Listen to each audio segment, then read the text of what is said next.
Camouflage அப்படின்னாலே நம்ம ஞாபகத்துக்கு வர்றது பச்சோந்தி தான். ஏன்னா அது இடத்துக்கு ஏற்ற மாதிரி நிறமாத்தும் அப்படிங்கிறனால.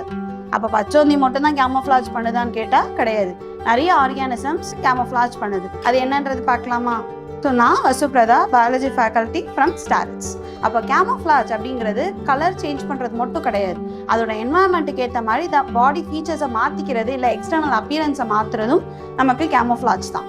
அப்போ கேமோஃப்ளாஜ்னு சொல்லும்போது எனக்கு கெமிலியான் மட்டும் கிடையாது, நிறைய அனிமல்ஸும் இருக்குது. ஃபார் எக்ஸாம்பிள் ஆக்டோபஸ் எல்லாம் அதோட ஷேப்பே நல்லா மாற்றிக்கும்.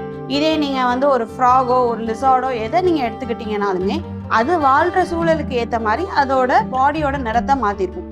ஃபார் எக்ஸாம்பிள் இப்போ நான் ஒரு ஃப்ராக் எடுக்கிறேன்னா அவளை மண்ணில் இருக்கா இல்லை இலையில இருக்கான்றத நம்ம ஐடென்டிஃபை பண்ணுறதுக்கே ரொம்ப கஷ்டமாக இருக்கும்.